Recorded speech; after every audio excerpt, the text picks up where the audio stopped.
ሰላም እንዴት ናችሁ? ዶክተር ቢን ይባላለሁ። በዛሬው ፕሮግራማችን የምናየው ለወንድም ለሴትም ይሆናል ከግንኙነት በፊት መመገብ ያሉብን ምግቦችን በተመለከተ ይሆናል። ቻናላችንን ሰብስክራይብ ያድርጉ፣ ደወል ምልክቷን ይጫኑ። መጠየቅ የምትፈልጓቸው ጉዳዮች ካሉ ኮሜንት ላይ በማስቀመጥ ልትጠይቁን ትችላላችሁ። እናመሰግናለን። ወደ ፕሮግራማችን እንሄዳለን። እሺ እንግዲህ በመጀመሪያ ሁሉም ሰው ኦሲብ ራሱን ማሳየት ይፈልጋል። ወንድ ልጅ ደካማ ልፍስፍስ ሆኖ መታየት የለብኝም ብሎ ያስባል። ስለዚህም ዋናው ለሰው ልጅ ሜንታሊቲ ነው። ሜንታሊቲ ካደከምን በቃ ስለሷ ረጅም ሰዓት እያሰብን ከሆነ ኖርማሊ ምንም አይነት ነገሮችን ብንጠቀም ቶሎ ልንጨርስ እንችላለን። ምክንያቱም አእምሯችን ቀድሞ ስለጨረሰ ማለት ነው። ስለዚህ ዋናው ስለሷ ማሰብ ማቆም ማለት እንደዚህ አድርጌ እሷ ጋር ሂጂ እንደዚህ ምናምን የሚለውን ነገር ማቆም አለብን። ኖርማል ለመርሳት መሞከር ያስፈልጋል። ግን ከዛም በተጨማሪ ልንመገባቸው የሚገቡ ምግቦች አሉ። ጤናማ ስሜትን የሚያነቃቁ ምግቦች ናቸው እነዚህ የምነግራችሁ። እስከ መጨረሻው እንግዲህ አብራችሁን ቆዩ። በመጀመሪያ ሀብሀብ ነው የምንጠቀመው። ሴትም ልጅ ወንድም ልጅ የሚመገበው አድቫንቴጅ ያለው ግን ወንድ ልጅ ላይ ነው። አሁን በብዛት ስለ ወንድም ነው የምናወራው። ምክንያቱም ጀግንነቱን ያለውን ስሜት ሊያሳይ የሚገባው ወንድ ልጅ እንደሆነ ይታወቃል። ስለዚህ ሀብሀብ ነው። ሀብሀብን በአንደኛ ደረጃ እናስቀምጠዋለን። ሀብሀብ እንግዲህ 92% ውሃ ስለሆነ ድካምን ያጠፋል፣ ሰውነትን ያረሰርሳል። ከዚህም በላይ በውስጡ ሲትሮሊን የተባለ ንጥረ ነገር ስላለው የደም ዝውውርን በከፍተኛ ሁኔታ በማፋጠን ስሜት ያነቃቃል።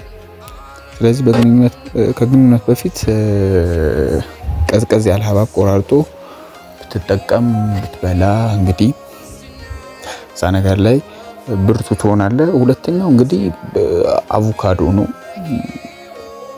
በሁለተኛ ደረጃ የምናየው ጥንታዊ የሰው ልጆች አቮካዶን የኃይል ፍሬ ያሉ ይጠሩታል። ምክንያቱም ኃይል ሰጪ ነው። በውስጡ ጤናማ ስብ፣ ፎሊክ አሲድ እና ቫይታሚን ቢ6 አለው። እነዚህ ንጥረ ነገሮች ደግሞ ለሰውነት ጉልበት በመስጠት እና ሆርሞን ሚዛንን በመጠበቅ ይታወቃሉ። ከበድ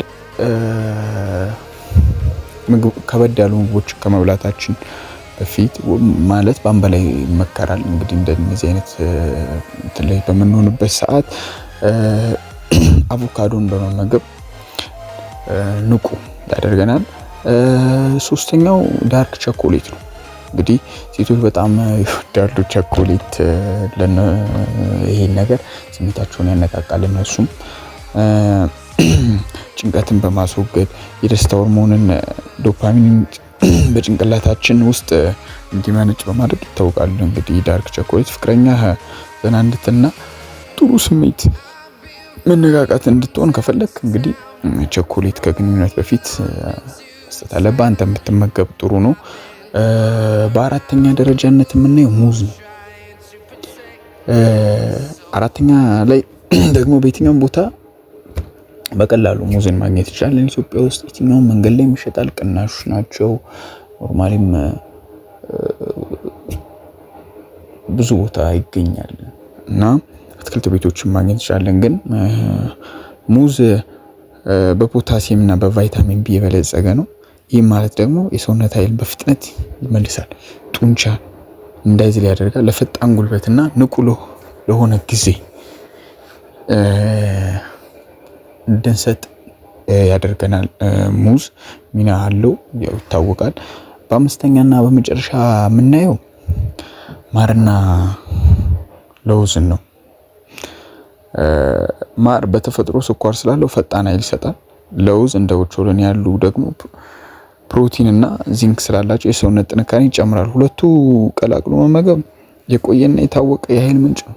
በብዛት ብዙ ሰዎች አሁን እነዚህ ዳርክ ሳይኮሎጂ ናቸው አይነግሯችሁም። ብዙ ሰዎች እነዚህን ማርና ለውዝን ቀላቅሎ መጠቀም በጣም ፈጣን ጅማን እንዳትሰጥ ያደርጋል።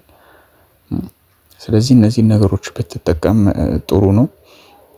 አንድ ጠቃሚ ምክር ልንገራችሁ እንግዲህ መጨረሻ ላይ ከግንኙነት በፊት እንደ እንጀራ፣ ስጋ፣ ቅባት የበዛባቸው በጣም ሆድ የሚሞሉ ምግቦችን ከመመገብ መቆጠብ አለብን። ምክንያቱም እነዚህ ምግቦች የሰውነትን ኃይል ወደ ሆድ ስለሚወስዱ ወዲያውኑ እንቅልፍና ድካም ያመጣሉ።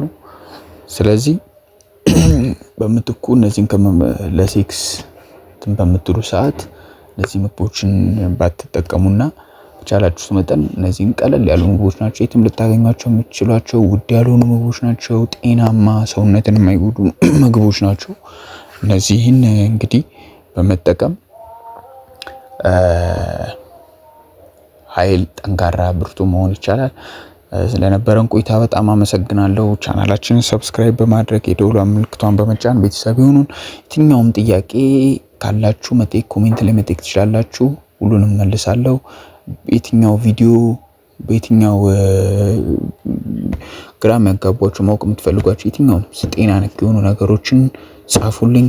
ቪዲዮ እንሰራባችኋለን። ስለነበረን ጊዜ አመሰግናለሁ። በሰላም ቆዩልን።